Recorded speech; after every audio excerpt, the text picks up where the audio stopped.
नहीं, मेरी लड़की ने सुसाइड कर दिया है, ये खबर आई है। हाथ जोड़ती रही माँ बाप, हाथ जोड़ते रहे, हमें एक बार दिखाओ, हमारी बच्ची का मुंह एक बार दिखाओ। हमको नहीं दिखाया गया। बच्ची का शरीर में कोई कपड़ा नहीं था, पैर दोनों राइट एंगल में मिला गया, चश्मे को कूटा गया जिसकी वजह से आंखों से खून निकल गया, गला दबाकर मारा गया। हेलो दोस्तों, पश्चिम बंगाल की राजधानी कोलकाता में 8-9 अगस्त की दरमियानी रात आरजीकर मेडिकल कॉलेज में एक महिला ट्रेनी डॉक्टर के साथ हुई दरिंदगी की। इस घटना ने पूरे देश को शर्मसार कर दिया है।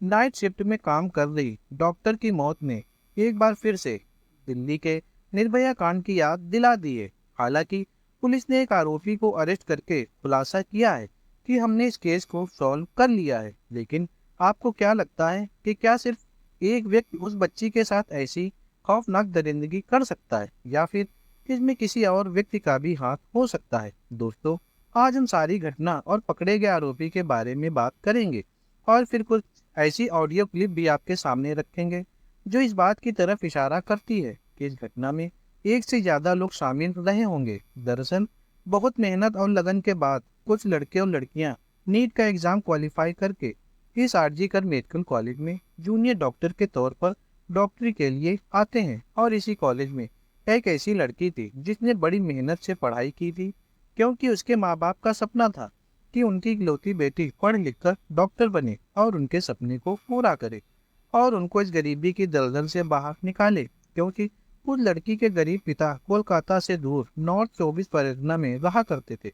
उनके परिवार में केवल 3 ही लोग हैं, उनके माता पिता और इकलौती बेटी मोनिका। पिता अपना घर चलाने और अपनी बेटी को पढ़ाने के लिए बच्चों की स्कूल यूनिफॉर्म बेचा करते थे और स्कूल यूनिफॉर्म को बेचकर वह अपना घर चलाते थे और अपनी बेटी को पढ़ा रहे थे। उनकी बेटी ने भी धीरे धीरे एमबीबीएस की पढ़ाई पूरी कर ली थी। एमबीबीएस करने के बाद अब आरजीकर मेडिकल कॉलेज में पीजी की सेकेंड ईयर की स्टूडेंट थी। अब उसके सामने उसका खूबसूरत कैरियर था, यानी उसके माँ बाप उसकी बेटी डॉक्टर बनने वाली थी और घर के हालात बदलने वाले थे। लेकिन अचानक 9 अगस्त की सुबह को उनके सारे सपने टूटकर बिखर गए। जिस बेटी से उन्होंने 8 अगस्त की रात फोन पर बात की थी, उसी बेटी की मौत की खबर सुबह उनके परिवार को मिली। माँ बाप रात को बेटी से बात करके तसल्ली से सो गए थे, लेकिन अगली सुबह इतनी भयानक होगी उन्होंने कभी सपने में भी नहीं सोचा था। दरअसल trainee doctor Moumita RG Kar medical college में नाइट ड्यूटी कर रही थी। वह पिछले कई दिनों से नाइट शिफ्ट पर थी। उसकी ड्यूटी करीब 10 बजे के आसपास शुरू हो जाती थी और जब सुबह को उसकी शिफ्ट खत्म हो जाती थी तो हॉस्पिटल से सीधे अपने घर चली जाती थी। क्योंकि यह हॉस्पिटल लाल बाजार इलाके में था, इसलिए 8 अगस्त 2024 को भी हर रोज की तरह वह अपने घर से हॉस्पिटल जाने के लिए निकली। हॉस्पिटल पहुंचने के बाद जो पेशेंट उसके अंदर में थे, उसने उन मरीजों को देखा, उसने उन्हें अटेंड किया और इस काम में उसे रात के करीब 2 बज गए थे। उस समय हॉस्पिटल में मरीजों की भीड़ थोड़ी कम होने लगी और हॉस्पिटल में सन्नाटा छाने लगा। क्योंकि उस समय मरीज भी कम होने लगे थे, इसलिए ट्रेनी डॉक्टर मोमिता को भी थोड़ा फुर्सत का समय मिला। जूनियर डॉक्टर ने अपने 4 और जूनियर डॉक्टरों के साथ बैठकर हॉस्पिटल के कैंटीन में रात का खाना खाया। उस समय रात के 2 बज रहे थे। खाना खाने के बाद अक्सर इमरजेंसी वार्ड की ड्यूटी या मेडिकल स्टाफ थक जाते थे तो वो हॉस्पिटल के सेमिनार में आराम करने के लिए चले जाते थे। हालांकि सेमिनार में करीब 25 से 30 लोगों के बैठने के लिए कुर्सियां भी लगाई गई, क्योंकि जब भी हॉस्पिटल में कोई फंक्शन होता था इसी सेमिनार हॉल में ही होता था। यह सेमिनार हॉल 4थी मंजिल पर बनाया गया।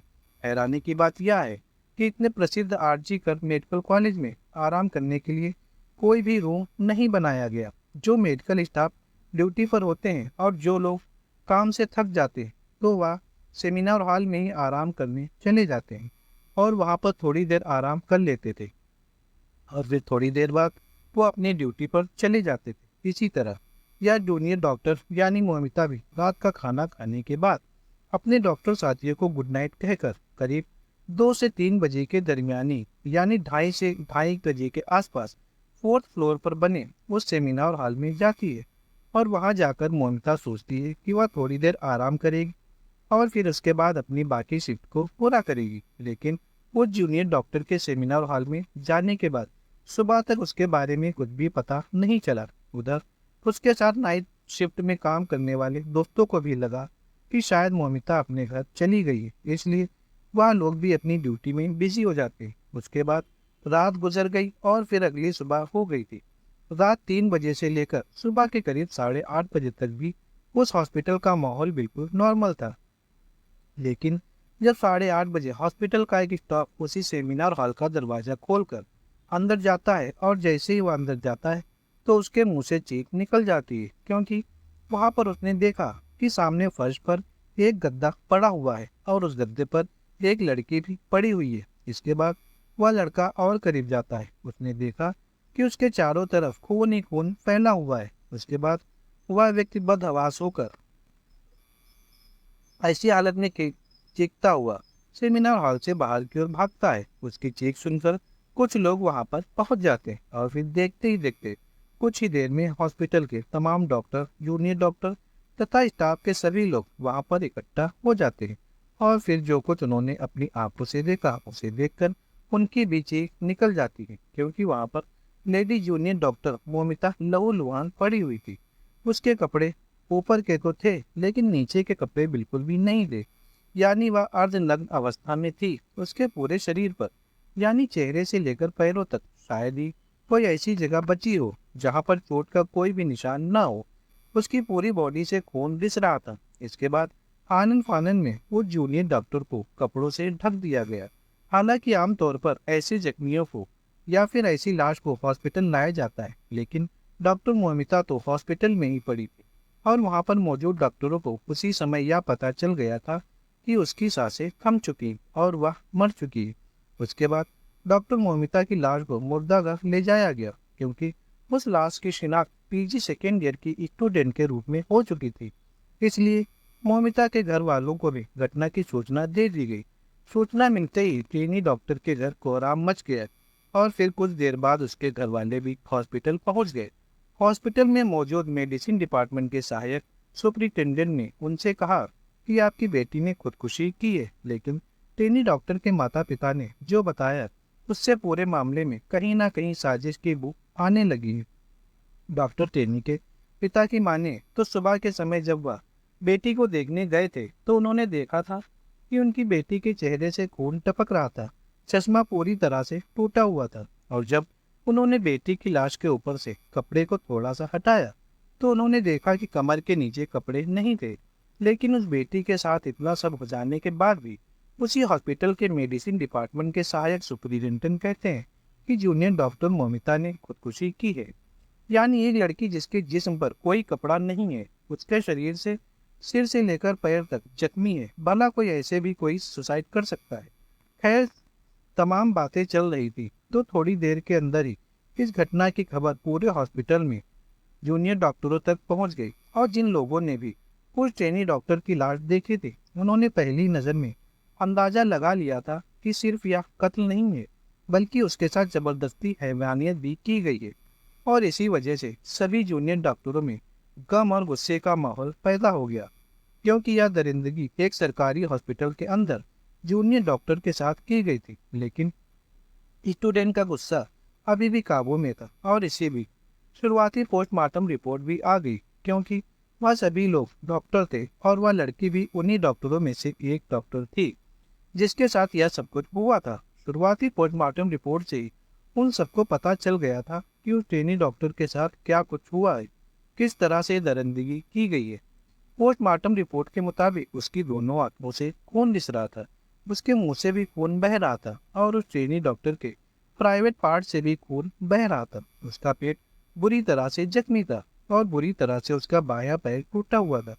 उसकी गर्दन भी टूटी हुई थी, दाहिना हाथ टूटा हुआ था, उसके रिंग फिंगर भी टूटी हुई थी और उससे भी खून रिस रहा था। उसके जिस्म पर कई जगह दांतों से भी काटा गया था, यानी उस मासूम बच्ची के शरीर को बहुत ही बेदर्दी से तोड़ा मरोड़ा गया था। और आगे पोस्टमार्टम रिपोर्ट में लिखा था कि शायद इन सबके बाद आखिर में गला घोटकर उसकी हत्या कर दी गई है। लेकिन इस पोस्टमार्टम रिपोर्ट में भी कई चीजें क्लियर नहीं थी, जैसा कि या तो क्लियर हो गया था कि डॉक्टर मोमिता के साथ जबरदस्ती हुई है, लेकिन यह क्लियर नहीं हुआ कि जबरदस्ती मौत से पहले हुई या उसकी मौत के बाद, यानी यह हैवानियत जूनियर डॉक्टर के साथ जिंदा रहते हुए की गई या फिर उसकी लाश के साथ की गई। पोस्टमार्टम रिपोर्ट डॉक्टरों के सामने आई तो डॉक्टरों का गुस्सा बर्दाश्त से बाहर हो गया और फिर देखते ही देखते पूरे आरजी कर में कॉलेज के डॉक्टरों ने हड़ताल कर दी। उन सब ने काम करना बंद कर दिया। सभी जूनियर डॉक्टरों का कहना था कि अगर सरकारी हॉस्पिटल में भी वही लोग सुरक्षित नहीं है तो फिर कहाँ सुरक्षित रहेंगे। इसके बाद धरना प्रदर्शन शुरू हो गया। पुलिस पर भी दबाव बनाया जाने लगा। शुरुआत में तो कोलकाता पुलिस ने भी इस केस को यूं ही अनदेखा करने की कोशिश की, लेकिन जब पता चला कि लोग बहुत ज्यादा गुस्से में हैं तो अचानक मामले को हाथ से निकलता देखकर कोलकाता पुलिस को तुरंत एक स्पेशल टीम गठित करनी पड़ी। इसके बाद इसकी जांच शुरू हुई। यह मामला चीफ मिनिस्टर तक भी गया, साथ ही पॉलिटिक्स भी शुरू हो गई। जब पुलिस ने अपनी जांच शुरू की तो फिर धीरे धीरे दरिंदगी और कत्ल की कहानी सामने आई। पुलिस ने सबसे पहले उस सेमिनार हॉल से जांच शुरू की जहां पर उस ट्रेनी डॉक्टर की लाश मिली थी, क्योंकि उस सेमिनार हॉल के अंदर कोई भी सीसीटीवी कैमरा नहीं था, जिस कारण यह पता नहीं चल पा रहा था कि उस सेमिनार के अंदर क्या हुआ था। इसके बाद कोलकाता पुलिस ने पता लगाना शुरू किया कि उस रात जूनियर डॉक्टर किस इमरजेंसी वार्ड में ड्यूटी थी। साथ ही नाइट ड्यूटी में जो जूनियर डॉक्टर के दोस्त थे उन सभी चश्मदीदों से भी पूछताछ की गई। पूछताछ में पता चला कि डॉक्टर मोमिता ने आखिरी बार अपने 3-4 दोस्तों के साथ खाना खाया था। इसके बाद उन दोस्तों से भी पूछताछ की गई और इस सारी पूछताछ के बाद पुलिस ने अनुमान लगाया कि करीब 3 बजे के आसपास खाना खाकर ही जूनियर डॉक्टर सेमिनार हॉल में आराम करने के लिए गई थी। हॉस्पिटल के ज्यादातर डॉक्टर और स्टाफ के लिए वहां जाकर आराम करना एक नॉर्मल सी बात थी, क्योंकि सेमिनार के अंदर कैमरा नहीं था। इसलिए पुलिस ने सेमिनार के आसपास लगे कैमरे पर फोकस किया। इत्तेफाक से पुलिस को 2 ऐसे कैमरे मिल गए जो सेमिनार हॉल की एंट्री और एग्जिट को कवर करते हैं। इसके बाद पुलिस ने चश्मदीदों के बताए गए समय के अनुसार यानी रात 3 बजे से लेकर ट्रेनी डॉक्टर की लाश मिलने के समय यानी 8 बजे तक के सभी सीसीटीवी कैमरे को खंगाला तो बहुत सारे लोग सेमिनार हॉल की तरफ जाते हुए दिखाई दिए। उनमें से कई नर्स भी थी, कई जूनियर डॉक्टर भी थे, इसके अलावा कुछ और स्टाफ के लोग भी थे। इसलिए पुलिस को चुनौती ये थी कि अब उनमें से किस पर शक किया जाए। काफी सोच विचार के बाद यह हल निकला कि उस समय सीसीटीवी में सेमिनार हॉल के सामने से जो लोग नॉर्मल कपड़ों में गुजरते हुए दिखाई दे रहे थे, पुलिस ने उन सभी को अच्छे से चेक करना शुरू किया और साथ ही हॉस्पिटल के स्टाफ के हेड को भी बुलाया गया और सीसीटीवी दिखाना शुरू किया और उनसे कहा गया कि आप आइडेंटिफाई कीजिए कि इन लोगों में से कौन क्या है। अब हर एक को देखने पर पता चला कि उनमें सारे हॉस्पिटल स्टाफ के ही है। वह सिर्फ एक व्यक्ति अलग है। पुलिस ने जब उसके बारे में पूछा कि ये कौन है तो पता चला कि वह स्टाफ नहीं है, बल्कि वह तो एक सिविल वॉलंटियर यानी एक सामाजिक कार्यकर्ता के रूप में उस हॉस्पिटल में आता जाता रहता है और उसका काम लोगों की मदद करना, उनको हॉस्पिटल में भर्ती करवाना था। साथ ही वह व्यक्ति कोलकाता पुलिस के लिए भी काम किया करता था। कोलकाता पुलिस को कुछ इन्फॉर्मेशन देना या फिर उनके कुछ छोटे मोटे काम करना था। उसके बारे में पूछने पर पता चला कि उसका नाम संजय रॉय है। हॉस्पिटल स्टाफ से पूछा गया कि संजय राय उस रात हॉस्पिटल में क्या कर रहा था। हॉस्पिटल के स्टाफ ने बताया कि संजय राय अक्सर रात को यहाँ आता रहता है। कई मरीज जिनको वह भर्ती कराकर जाता है उनको देखने के लिए और उनका हालचाल पूछने के लिए अक्सर यहाँ आता है। अभी वो इस बारे में बात भी कर रहे थे, तभी अचानक एक पुलिस ऑफिसर की नज़र संजय राय के गले पर पड़ी। दरअसल जब घटना स्थल की जांच की गई थी उस समय मौका वारदात से जूनियर डॉक्टर की लाश के पास से पुलिस को उसका एक लैपटॉप और मोबाइल फोन के अलावा उस जगह पर एक नेक बैंड ब्लूटूथ मिला था जो कि मोबाइल के ब्लूटूथ डिवाइस से कनेक्ट होता है। पहले तो पुलिस को लगा कि यह जूनियर डॉक्टर का है क्योंकि उसका मोबाइल भी वहीं पर पड़ा था, लेकिन जब उसको ब्लूटूथ से कनेक्ट करने की कोशिश की गई तो वह जूनियर डॉक्टर के फ़ोन से कनेक्ट नहीं हुआ। हालांकि पुलिस ने बहुत सारे लोगों के फ़ोन से ब्लूटूथ को कनेक्ट करने की कोशिश की लेकिन किसी का फ़ोन कनेक्ट नहीं हुआ। लेकिन अब सीसीटीवी फुटेज में अचानक पुलिस की नज़र संजय राय पर पड़ गई थी जो करीब 3:20 के आसपास सेमिनार की तरफ जाता हुआ दिखाई दे रहा था और उसके चलने से लग रहा था कि वह अच्छे से खड़ा भी नहीं हो पा रहा। शायद वह नशे में था। लेकिन सबसे बड़ी चीज इस पर पुलिस की नज़र पड़ी। जब वो वहां से गुजर रहा था तो उसके गले में नेट बैंक ब्लूटूथ नज़र आ रहा था, लेकिन जब वह सेमिनार हॉल से बाहर निकल रहा था तो उसके गले में ब्लूटूथ नहीं था। ठीक उसी तरह की ब्लूटूथ पुलिस ने महिला डॉक्टर की लाश के पास से बरामद की थी और चेक करने पर पता चला कि ब्लूटूथ डॉक्टर का नहीं है। इससे यह तो साफ हो गया था कि जिस व्यक्ति का बीवा ब्लूटूथ है, कातिल वही है। इसके बाद कैमरे के आधार पर जितने भी लोगों को चिन्हित किया गया, पुलिस ने उन सबके फोन को उस ब्लूटूथ से कनेक्ट करने की कोशिश की, लेकिन फिर भी कोई सफलता नहीं मिली। और अब जब संजय राय का चेहरा सामने आया था तो हॉस्पिटल के स्टाफ ने बताया कि वह अक्सर यहाँ आता जाता रहता है। इसके बाद कोलकाता पुलिस तुरंत राय को अरेस्ट कर लेती है। उस समय भी वह नशे में था और जब पुलिस उससे पूछताछ कर रही थी, उससे सवाल कुछ और पूछा जा रहा था, वह जवाब कुछ और दे रहा था। लेकिन पुलिस को जो ब्लूटूथ घटना स्थल से मिला था तो उस ब्लूटूथ को संजय के मोबाइल से कनेक्ट किया गया। संजय के मोबाइल फोन से तुरंत कनेक्ट हो जाता है। इसके बाद जब उसका नशा उतरता है तो पुलिस उससे पूछताछ करती है। साथ ही उसके मोबाइल को भी चेक किया जाता है और यह पता लगाया जाता है कि 8 और 9 अगस्त को वह कहाँ कहाँ गया था। पुलिस उसके पूरे डाटा को खंगालती है और फिर पुलिस खुलासा करती है कि उस जूनियर डॉक्टर का कातिल कोई और नहीं बल्कि यही संजय राय है। पुलिस के मुताबिक 8 अगस्त की रात को संजय हॉस्पिटल में पहुंचता है। इसके बाद वह हॉस्पिटल के पीछे एक सुनसान जगह पर बैठकर देर रात तक हॉस्पिटल में इधर उधर घूमता रहता है। पुलिस का मानना था कि संजय सीसीटीवी कैमरे में उस तरफ जाता हुआ दिखाई दे रहा था जिस तरफ सेमिनार हॉल है, और फिर 40 मिनट बाद वहां से निकलता हुआ भी दिखाई देता है। इसका मतलब यह था कि उस रात जो कुछ भी हुआ था वह 40 मिनट में हुआ था और वह ब्लूटूथ आरोपी को पकड़ने के लिए पुलिस के पास सबसे बड़ा सबूत था, क्योंकि वह ब्लूटूथ मौका वारदात से मिला था। और सबसे बड़ी बात यह है कि संजय के गले में सेमिनार की तरफ जाते हुए तो ब्लूटूथ था, लेकिन आते हुए नहीं था, यानी वह उस समय होश में नहीं था। इसके बाद संजय राय को अरेस्ट कर लिया गया, लेकिन जब उसके मोबाइल को अच्छे से चेक किया गया तो उसके मोबाइल में फोन फिल्मों के अलावा कुछ भी नहीं था। उसकी मानसिकता का भी पता चलता है कि वह शराब के साथ साथ फोन फिल्में देखने का आदी था और वह इतनी शराब पीता था कि उसको होश भी नहीं रहता। इसके बाद जब उसकी फैमिली बैकग्राउंड को खंगाला गया तो पता चला कि उसकी एक माँ है, लेकिन वह अपनी माँ का भी ख्याल नहीं रखता है। उसकी एक बहन है जो उसकी गलत आदतों की वजह से कोई वास्ता नहीं रखती। संजय ने 4 शादियां की हैं, जिनमें से 3 पत्नियां उसकी बुरी आदतों और हरकतों की वजह से उसे छोड़कर भाग गई। पहली पत्नी किसी बीमारी के चलते 1 साल पहले मौत हो गई थी। बहुत से लोग और रिश्तेदार तो यही समझते हैं कि वह पुलिस में नौकरी करता है, क्योंकि संजय ने सबको बता रखा था कि वह पुलिस डिपार्टमेंट में है, जबकि वह सिर्फ मुखबरी का काम करता था। इधर संजय राय को अरेस्ट करने के बाद कोलकाता पुलिस ने खुलासा किया कि इस केस को सॉल्व कर लिया गया है, लेकिन इस पूरे घटनाक्रम में वह क्या अकेला था, क्योंकि आरजीकर कॉलेज के सभी जूनियर डॉक्टरों का कहना था कि डॉक्टर मोमिता हष्ट-पुष्ट लड़की थी, जबकि संजय राय एक दुबला पतला सा व्यक्ति। और सबसे बड़ी चीज जो इस बात की तरफ इशारा करती है कि इस दरिंदगी में संजय अकेला नहीं था, बल्कि और भी कई लोग रहे होंगे, क्योंकि उस समय संजय नशे में धुत था।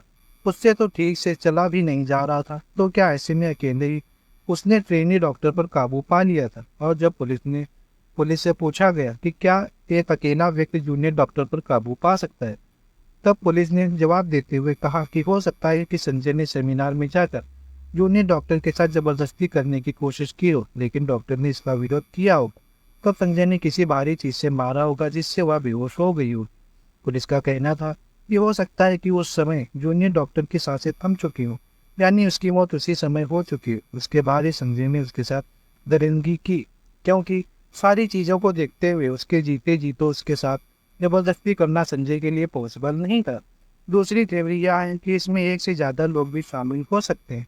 तो अब सवाल है कि वह कौन लोग थे? क्या वह हॉस्पिटल के स्टाफ ही थे, या फिर डॉक्टर के अपने दोस्त ही थे, या संजय की तरह ही कई शराबी लोग थे?